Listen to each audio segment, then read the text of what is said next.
Ladies and gentlemen, you ever just stop and think, what the hell am I doing with my time? Scrolling, arguing with strangers, getting worked up over nonsense, chasing approval from people who wouldn't even show up if you were on fire? It's insane. Look, life is short, and we act like we've got unlimited time. But we don't. Not even close. You've got a clock ticking right now, and it doesn't care about your excuses, your comfort zone, or your damn Netflix queue. This talk, it's a wake-up call, a slap in the face if you need it. We're talking about cutting the crap, getting honest with ourselves, and finally stopping the constant wasting of time on what doesn't matter. Social media drama? Nope. Endless overthinking? Screw that. Chasing shiny distractions? Time to let it go. Because once you cut the noise, that's when the real growth happens. So buckle up. This might sting a little, but it just might save your damn life. Your time is your currency. Spend it like it matters. Time is the one resource we all get in equal amounts every single day. 24 hours. That's it. You, me, the richest billionaire, the hungriest athlete, the average person working 2 jobs. We all get the same amount of time. But what separates the people who grow, achieve, and thrive from the ones who stay stuck, bored, or frustrated? It's not talent. It's not luck. It's how they spend their time. Every second is a choice. And most people are spending theirs like it's monopoly money, mindlessly, carelessly, like there's more coming tomorrow. But there isn't. Not guaranteed anyway. You wouldn't throw 100 bills out the window every time you got stressed or bored, right? But think about how often we throw away minutes, hours, even full days doing things that give us nothing in return. Scrolling through social media for the 50th time that day. Watching videos we don't care about. Arguing with people we don't even know. Going to events we don't want to be at. Saying yes to stuff that drains us. That's time you'll never get back. That's currency burned on junk. The problem is most people don't treat time like it's valuable because they can't see it disappearing. If every minute of your life had a dollar sign floating above it, you'd probably think twice before wasting it. Imagine waking up each day with the 140-40. That's $1 for every minute in a day. Now imagine someone asking, hey, can I have a 60 of that? I'm gonna bore you with drama and nonsense for an hour. You'd say, hell no. But in real life, that's exactly what happens. Time just bleeds away because we're not guarding it. We're not respecting it. We're not seeing its worth. The truth is, people respect money more than they respect time. Why? Because money can be tracked, stored, counted. Time can't. Time just moves. You don't get statements at the end of the week showing you how much time you wasted. But imagine if you did. Imagine if at the end of every week you got a report card that said 12 hours lost to mindless scrolling, 6 hours lost to complaining, 8 hours lost doing things you didn't even enjoy. That hit hard, right? You'd feel robbed. But the thief is you. It's not about being robotic or obsessively productive every minute. It's about being intentional. It's about realizing that your time is your life. You trade your life for what you spend time on. So when you give your time to something, ask yourself, is this worth part of my life? Because that's what you're giving away. You're giving away pieces of your one shot on this planet. People say, I don't have time. That's almost never true. The truth is usually, I'm spending my time on the wrong things. The hardest part, admitting it, owning it. But once you do, you get your power back. You start making choices that align with your values, your goals, your growth. You stop giving time to people who drain you. You stop saying yes out of guilt. You stop chasing validation and start building momentum. Every big dream, every major transformation, every success story, it's built in the tiny decisions people make about their time daily. Not the big leaps, but the consistent, quiet investments in the right things. Reading instead of scrolling. Creating instead of consuming, resting instead of numbing, choosing focus over chaos, saying no to the things that don't matter so you can say yes to the things that do. Distraction is the enemy dressed as entertainment. It doesn't always come crashing through your door like a thief. Distraction is slick. It's dressed up in your favorite colors, wrapped in things that feel good in the moment. It's got funny videos, breaking news, hot takes, gossip, memes, messages, likes, and that endless scroll that never stops giving you one more hit of dopamine. And the worst part, you welcome it in. You invite it to sit next to you. You tell yourself it's harmless. You convince yourself it's a break. It's just for a few minutes. But when you look up, hours are gone, days even, and you're no closer to anything that matters. The reason distraction is so dangerous is because it feels productive. It tricks you. You might be watching motivational clips, jumping from podcast to podcast, reading quotes, saving posts that say, grind harder, and thinking, yeah, I'm inspired. But then you don't daub anything, there's no execution, no action, just a loop of consumption that makes you feel like you're learning, growing, improving, but really you're standing still, spinning your wheels, feeding on junk food for the brain. Distraction doesn't always look like failure. That's why it's so effective. It disguises itself as relevance, entertainment, relaxation, sometimes even self-care. But real self-care doesn't leave you more tired, more anxious, and more disconnected from your goals. Real self-care isn't scrolling through strangers' highlight reels while your own life sits on pause. Real rest builds you.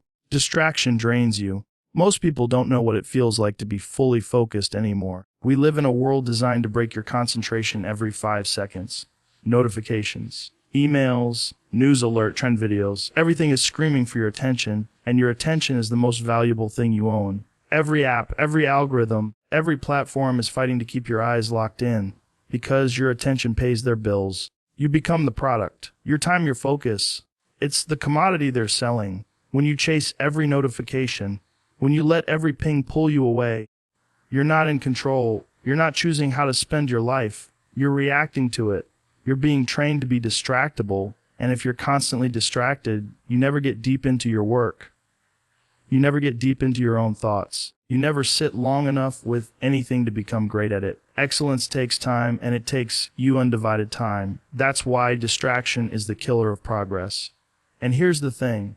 Most people aren't being distracted by what's important. It's not your kid needing attention. It's not your friend in real pain. It's not your body asking for rest. It's not your mind asking for peace. It's noise, digital noise, mental clutter. And the more time you give to that noise, the harder it is to hear yourself think. You lose your edge, you lose your clarity, you lose track of what even matters. What's wild is that we've normalized this. We joke about being addicted to our phones. We laugh about not being able to focus. We think it's just part of life now. But it's not a joke when you wake up years from now and realize you never built the thing you wanted to build. You never finished the project. You never wrote the book, started the business, got in shape, repaired the relationship, because you were always half in, always busy, always distracted. The truth is, distraction is comfortable. Focus is hard, but comfort rarely changes your life. Focus does. When you eliminate distraction, you create space. Space for your goals, space for your growth, space for your real self to show up. It's not about being perfect. It's about being a present as not for the world's noise, but for your own purpose.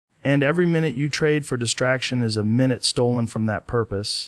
If it doesn't move you forward, it's holding you back. Everything in your life either adds to your momentum or takes from it. There's no neutral ground. Every action, every habit, every relationship, every thought, it's either pushing you closer to your goals or quietly pulling you further away. The dangerous part is, most of what holds us back doesn't look toxic. It doesn't announce itself. It creeps in quietly, comfortably, disguised as routine, disguised as normal.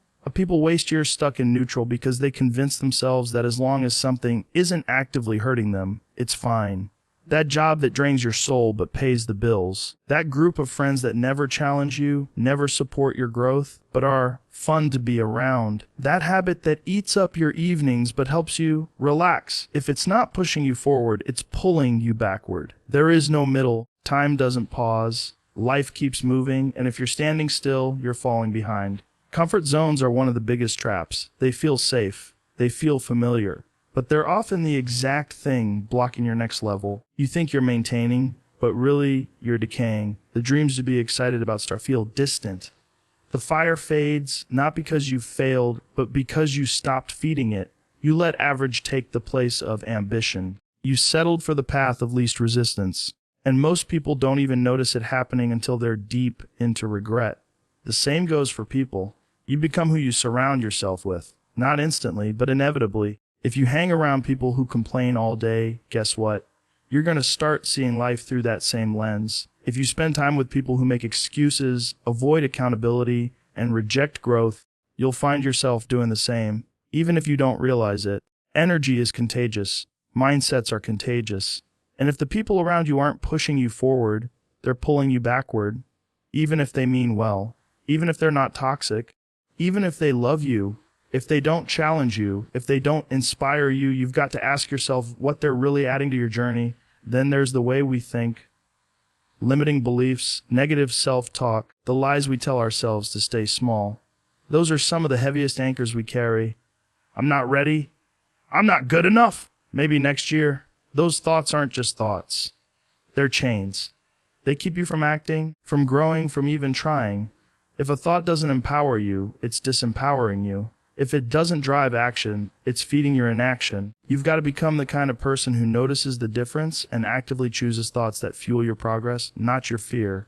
Every day, you get choices, where you focus, what you say yes to, what you tolerate, what you pursue. And if you're not being deliberate, you'll end up busy, but stuck, productive, but unfulfilled. You'll fill your schedule with low-value activity that feels like effort but delivers nothing meaningful. That's the cost of not filtering your actions through the lens of, does this move me forward? Because progress isn't always loud. It's not always glamorous. Sometimes it looks like walking away from things that once made sense but no longer serve your path. Sometimes it looks like making tough calls, saying no to good so you can say yes to great. It's about being honest enough to evaluate everything in your life, from your habits to your headspace to your relationships, and asking the hard question, is this building me or breaking me? That clarity can be uncomfortable. It forces you to take responsibility, but it also gives you power. You stop drifting, you start steering.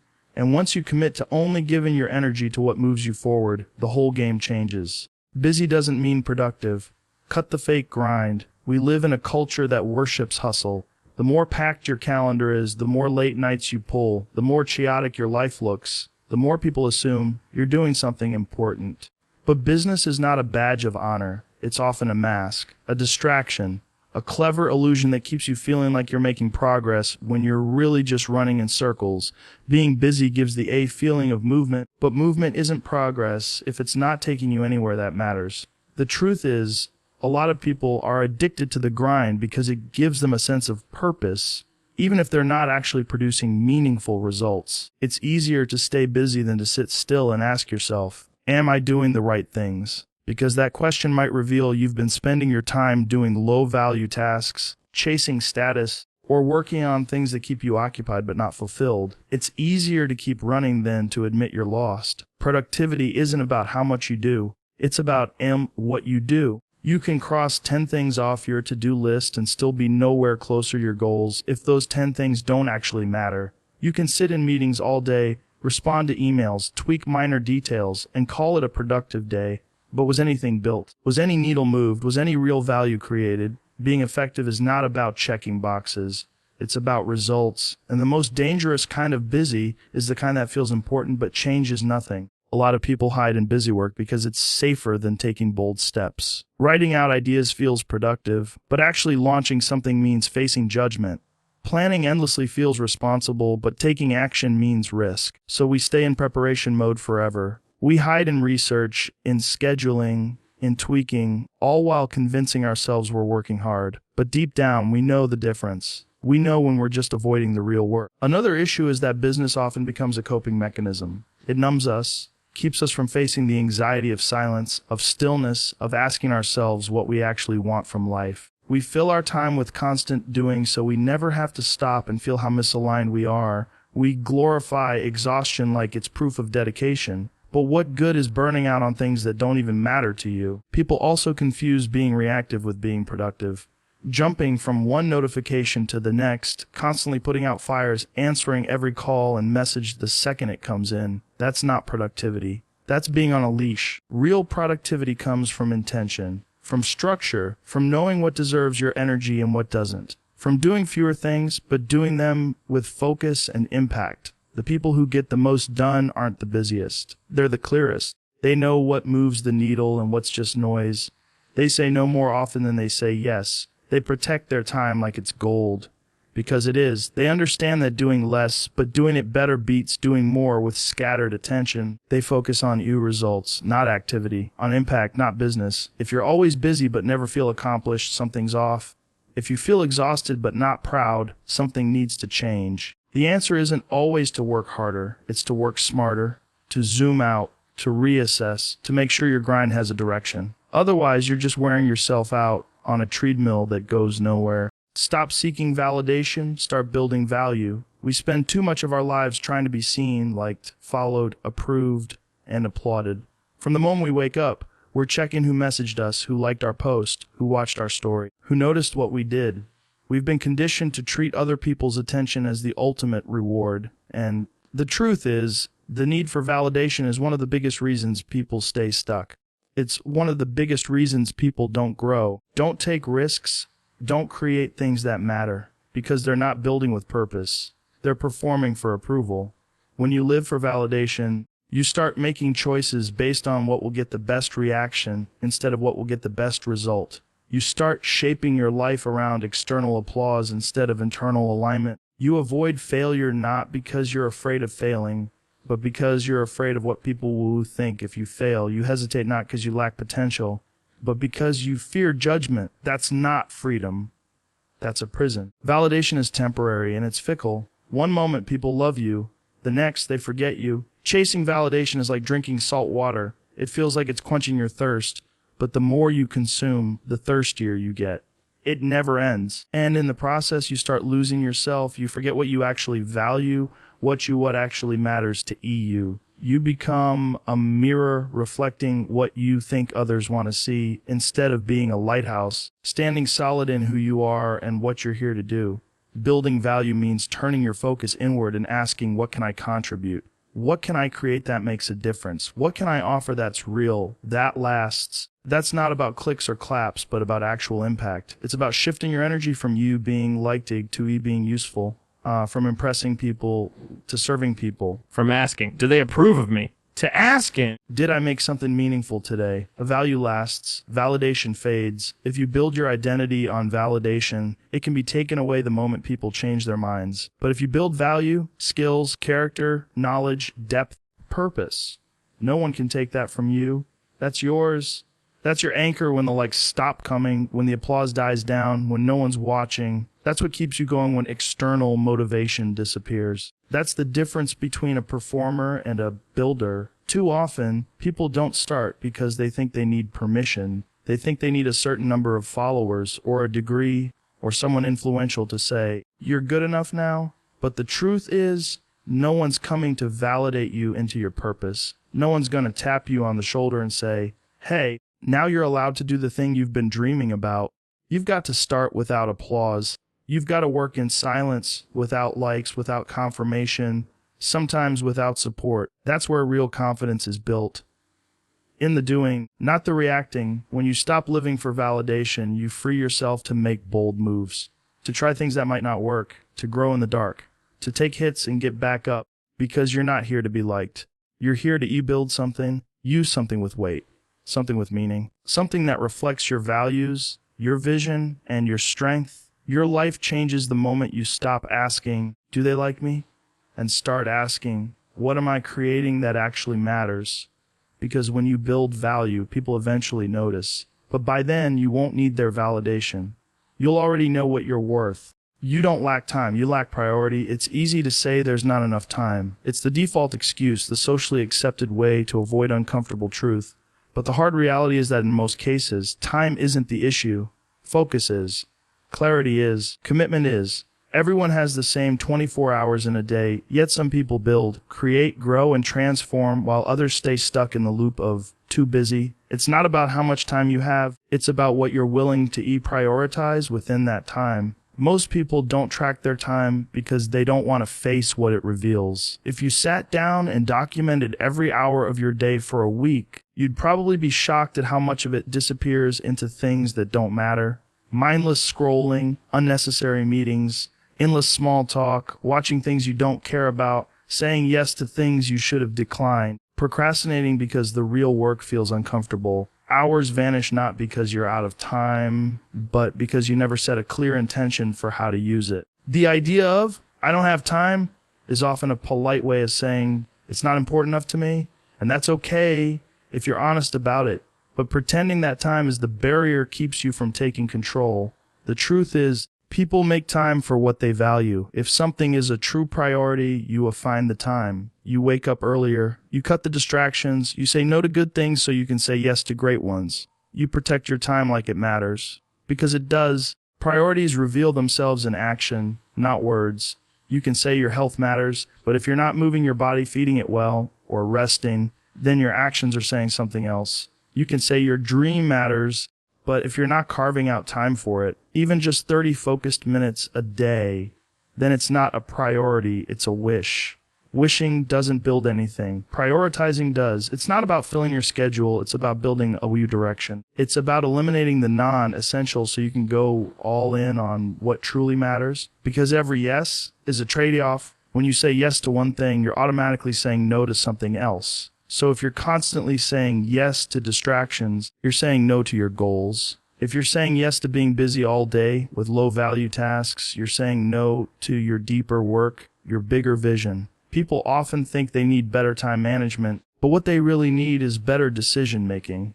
You don't need more hours in the day. You need stronger boundaries. You need to stop treating everything as equal. Not everything deserves your energy. Not every task is worth your time. Some things are urgent but not important. Some things are loud but meaningless. The skill is learning to discern the difference and act accordingly. You'll never find time for the things that matter. You have to make of it. You have to schedule it like it's sacred, like it's non-negotiable, like your future depends on it, because it does. The life you want doesn't appear from luck. It's built through consistent prioritization, through the discipline of showing up for what matters even when it's inconvenient, even when no one's watching, even when you're tired. This isn't about being perfect. It's about being you intentional. It's about waking up and asking, what am I really trying to build here? And then aligning your time with that answer. It's about cutting through the noise and being ruthless about your focus, because time isn't your problem. It never was. The problem is what you allow to sit at the top of your list when your goals are buried somewhere underneath it.